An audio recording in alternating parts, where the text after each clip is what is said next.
everybody, and welcome to the Court of Public Opinion from the garage. Peter Clayton's behind the camera. Now, you're either watching this on Facebook, which we post on a Tuesday and a Wednesday, or maybe you're listening to it as a podcast. Thanks to Andy Martin, who sends it off to all of these places who do your favourite podcasts, and probably even some of your not-so-favourite podcasts. I was wandering around the garage a few minutes ago, and I saw this, and I thought I'd show it to you. This is the kind of microphone that was in use when I first came to Adelaide in 1976. You imagine, microphones have gone from stuff like this to stuff like this. Truly amazing. And I don't know how I came by that. I'm sure I didn't steal it. Well, I hope I didn't steal it. Well, you might have owned the station. Oh, well, that's true. I did, didn't I? I think you're quite just. Yeah. And I've got a time capsule over there that I must unpack and go through with you, because it's got some fantastic memories of 100 years of broadcasting 5DN, or 5DON-N as it started out in life. What else? It's a Wednesday. Something we might do or start doing on Friday is doing a word of the day, because I found a good one. Pete, don't look so worried. It's a good one. Herkle Durkle. Now, you're a Scot, aren't you? Yeah, I have. Yeah, Scottish bloke. Yeah. Does that ring any bells with you? Oh. Herkle Durkle. It is a 200-year-old Scottish term meaning to lounge in bed long after it is time to get up, which is one of the great joys of life, of course. Happiness is Herkle Durkling. Let us Herkle Durkle for the rest of our lives. Be good. I suppose it's one of the advantages of being sort of retired. Although I don't like to think of myself as retired. No, keep going. No, you're transitioning. Transitioning, yes. Waiting for the big break. Channel 7 speaking of the big break, Channel 7 has announced some interesting changes to their 6 o'clock news. Now, I had to read about this twice, because I didn't quite know what to think. Channel 7 will feature an astrological segment, and also on Friday a comedy sketch. They're going to put these two elements in the news. I don't know what's going on there. I do wonder, though. Look, it could be very clever. It could be clever. You know, if you buy a newspaper, for example, in there you'll find all sorts of things. You'll find probably an astrology column. You'll find crosswords.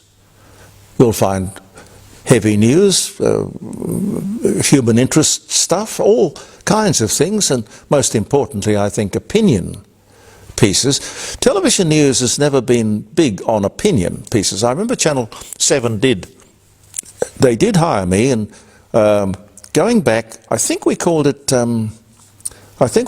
Enough is Enough.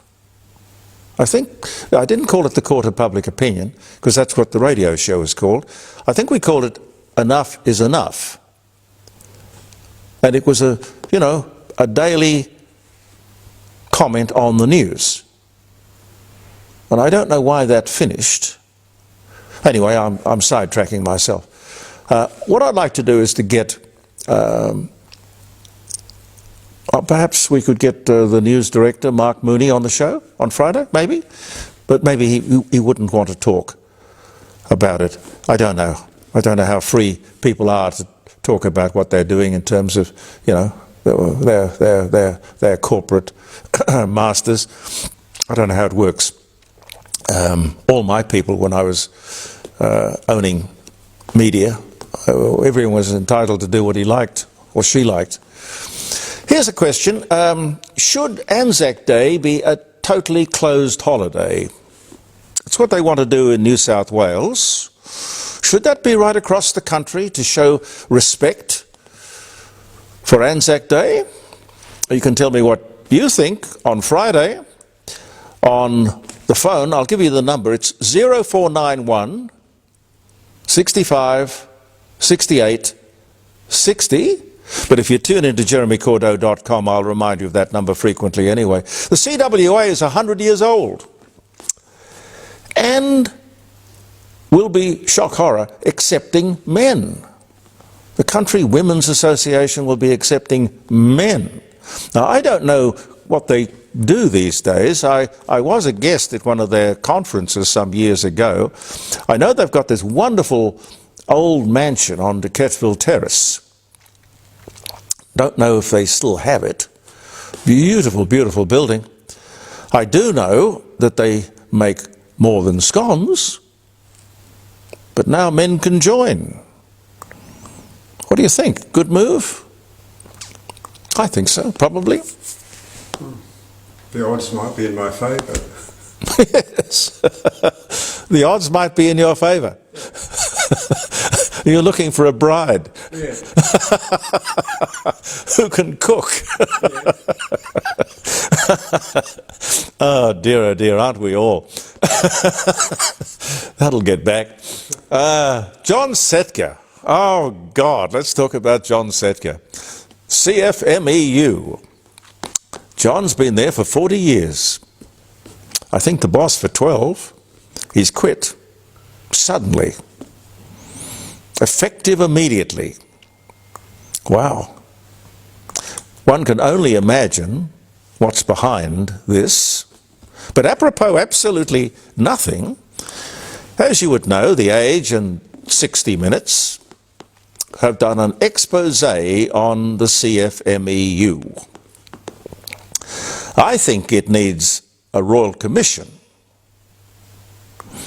Anyway, the allegation is that that organised crime figures, I'm going to tread carefully here because I suppose it's a defamatory minefield, but the allegation is that organised crime figures and bikie gang members, notorious bosses of outlaw bikie gangs, have been employed by the union to fill key positions on major construction sites around the country, particularly Victoria. But there is some concern about New South Wales as well. Remember, this union, this is the union that pressured the Labor government when it got into power to get rid of the ABCC. This is the Australian Building and Construction Commission, the cop on the beat. The union, or the unions, not just the CFMEU, but the unions own the Labor Party. So it'll be very interesting to see just what this government intends to do about this appalling situation. The building and construction industry has always been a bit of a problem. Bob Hawke, finally, was forced to deregister the previous union, which was the old BLF, after shocking examples of corruption, extortion, thuggery and standover tactics, blackmail. But it did go on for years before they stopped it, only to allow the same thing to happen all over again. The CFMEU, to me, is a lot more scary than the BLF and the legendary Norm Gallagher. You might remember him. I think he ultimately went to jail.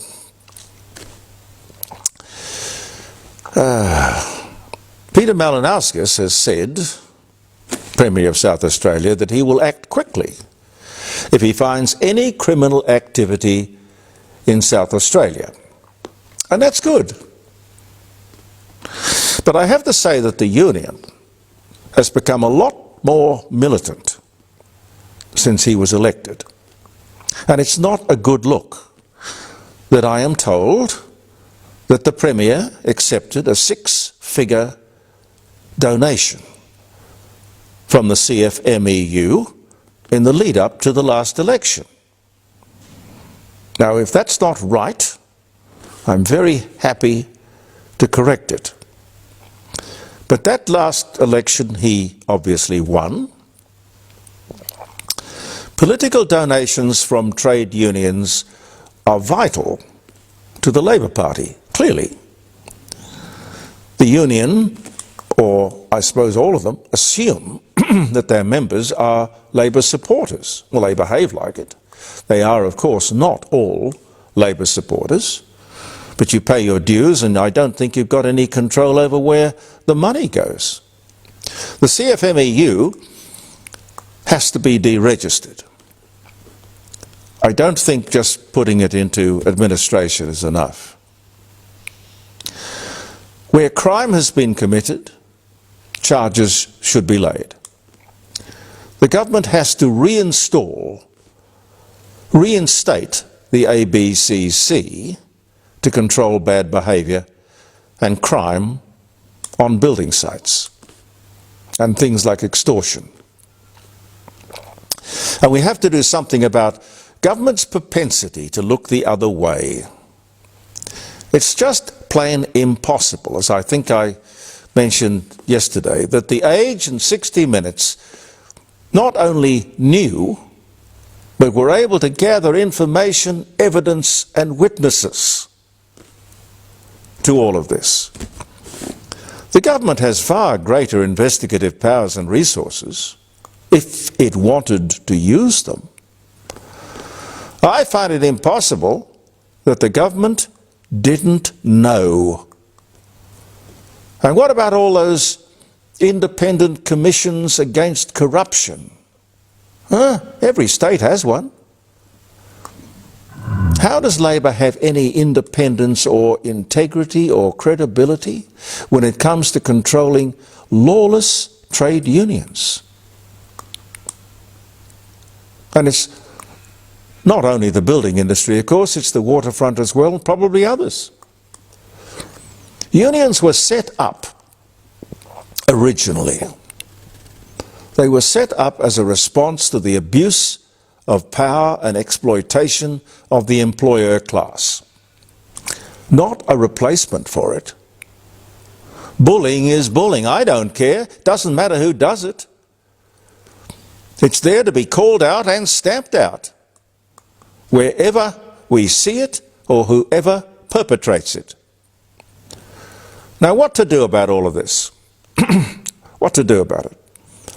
Because a whole lot of good union people and union members are going to get a bad name. It just looks so bad, smells. What to do? Well, firstly, placing the Victorian branch in administration will do nothing. Don't force people to join a union. It should be so attractive that people want to do it anyway. Do away with compulsory unionism. Stop political donations from the trade unions. And I think Peter Malinowskis is in favour of that, but it hasn't been explained to me how it would work. You must separate the Labour Party and/or Labour governments from the union movement in what you might call a separation of powers. A firewall of some kind. Understand that when you draw your candidates or your talent from this very source, it is a constant continuation of union contamination, all the way to the top. And now, thanks to Paul Keating and his industry super funds, the unions have billions and billions of dollars as well as power. After looking at the 60 Minutes story on Sunday night, the whole thing really stinks. From the government links to the taxpayer-funded Aboriginal hire companies, it's obviously a huge problem. I told you the other day about the union standover tactics that when I worked for 5KA, and their demand was that if the station didn't sack me because they didn't like what I said, they would stop work on the radio station's new building. bullying, thuggery. Not the workers, no, the union guys who have probably never picked up a tool in their lives. And take down those traitorous flags that fly from every construction site and crane in Australia. Put the Australian flag there proudly. And Peter Malinowskis maybe should think about giving back that 6-figure donation that reputedly came from the CFMEU before the last election, or convince me that there weren't any strings attached to it. Nick McKenzie from The Age and 60 Minutes, I hope to have him on the program on Friday. JeremyCordeaux.com, around the dining room table, live streaming. He's a young man with a lot of talent, and courage too, and courage. Now, I am very proud, as you can imagine, I'm very proud of my Walkley Award. This young Nick McKenzie has 14 Walkley Awards. Golly. And something else. When you see the cost overruns on construction sites, particularly things like the Victorian big build, massive infrastructure, 2, 3, 4, 5 times the original cost estimates. How much of that is the fault of the CFMEU? Condoned, of course, by the Labor government. Things like the lollipop people, you know, the stop-go people who are paid $216,000 a year to stand there and turn the sign from one side to the other. Stop, go. But let's be perfectly honest. The Labour Party was established more than 100 years ago to represent the trade union movement in state and federal parliaments. Like I say, they own the Labour Party. It's a problematic situation. How much time have I got, Pete? Oh, you're okay. Anne Vanstone has resigned as the ICAC commissioner here in South Australia. She was the second. The first leader was, in fact, Bruce Lander. He was first appointed in 2020. Bruce Lander was a good man. Anne Vanstone is a good woman. And she quit in disgust. She says that the Attorney General here in South Australia is asleep at the wheel. Well, I'm not in a position to know whether that's right or wrong. I don't know. But gee, I'd like to talk to her. I will try and get her on the show coming up. And one more quickly, 49 people charged in South Australia with child sex abuse. These are government officials. Do you believe that? Why hasn't that been exposed? I think the minister has a lot of questions to answer. I personally think she should be sacked. Now we don't have an Anne Vanstone anymore. I guess it's open slather. The minister, Anne Hildyard, I think her name is, before entering Parliament, she was a cleaner. Nothing wrong with that. It's a good, honourable thing to do. A cleaner and a trade union leader. Now the Minister for Child Protection. Not doing a very good job of protecting our children, Minister. I'm sorry. I think that's absolutely disgraceful. Really. Let me do a couple of dates and remind you about the lovely rising sun. If you're looking for an intimate dinner for two, they're open basically every day of the week. Not always lunch and dinner. It's a combination of the two. Open fires at this time of the year. It is a beautiful venue. Heritage listed, built back in 1845. Great kitchen, wonderful wine cellar. Have a talk to Grant. They're on Bridge Street at Kensington, very close to the city. If you're coming to Adelaide for any reason, try to pick a little bit of time to enjoy the Rising Sun Inn, named as the best inn or pub in South Australia. Great accolade. Congratulations, Grant. Now, the date is the 17th of July. Matthew Flinders publishes A Voyage to Terra Australis, detailing his circumnavigation of Australia. First to name, in fact, the continent Australia. He dies one day later. 1814 was the year. Modoc the elephant dies at 78. The oldest known non-human mammal dies on this day in 1975.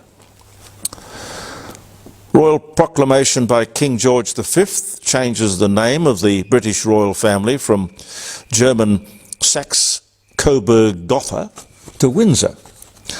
I mean, that's not only a double-barreled name, it's a triple-barreled name. And I suppose 1917 being the year, it wouldn't have been the best time to have a triple-barreled German name. Tricky if you are the sovereign. Construction of Disneyland commences at Anaheim in California in 1954. Camilla Parker Bowles, British wife of King Charles III and Queen of the United Kingdom, was born in London, England on this day in 1947.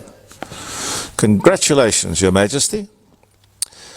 Elmer Fudd, originally called Egghead, Warner Brothers cartoon character created by Tex Avery and Chuck Jones, Looney Tunes and Merry Melodies series, first to booze as Egghead on this day in 1937. And I guess it was Mel Blanc who was doing Elmer Fudd. He did all the voices. Pete, you remember the one we were talking about? I think it was Mel Blanc's birthday, and I couldn't think of my favourite. Foghorn Leghorn. It was Foghorn Leghorn. A very bright boy, sharp as a bowling ball. Phyllis Diller, I loved her. American comedian, actress, 1917, born in Ohio on this day. Catherine Graham, another one of my favourite people, and I had the pleasure of talking to her during the Watergate scandal, because Catherine Graham was the lady who was, well, she'd never been in a newspaper office. Her husband was the publisher of the Washington Post, and he killed himself. And she had no option but to take over. And she did it brilliantly. She did it absolutely brilliantly, because right there on her desk at that incredibly difficult time landed the whole Watergate scandal, and all the pressure from the White House to tell her to back off or else. And she didn't. And Bernstein and Woodward didn't. She led the paper as it reported on the Watergate scandal. She dies after a fall. She was 84 years old. She dies on this day in 2001. David Hasselhoff, the American actor, born in 1952. Am I running out of time? James Cagney was born, New York, 1899. Did he say, "You dirty rat"? None of these people who are famous for certain things ever said the things that they're famous for. Dear, oh dear. And Donald Sutherland, recently gone to God, Canadian actor, The Dirty Dozen, The Eagle Has Landed, MASH, The Hunger Games. He was born in New Brunswick, died 2024. He was born this day in 1935. And a dear man, Walter Cronkite, also American broadcaster and news anchor, CBS News, from 62 to 81. That was quite a reign. I mean, Walter Cronkite, when he told you the news, he didn't read you the news, he told you the news, and you believed every word of it, because that man would not lie. And you knew he wouldn't lie. That's what news is about. Television news, radio news, it's just that trusted. You can't fake that. You can't synthesize it, you can't buy it, you can't steal it. Well, I suppose you can. But I think he was with the CBS network for all his career. 2009, he dies at the age of 92. Thank you so much for being with us, ladies and gentlemen. I look forward to your company on Friday if you're good enough to join us. JeremyCordeaux.com at the dining room table. Lots of things to talk about, interesting guests. Peter Clayton behind the camera. I'm Jeremy Cordeaux. We'll be back with our posting on Facebook and podcasting next week. Believe in yourself, and thank you for viewing the Court of Public Opinion.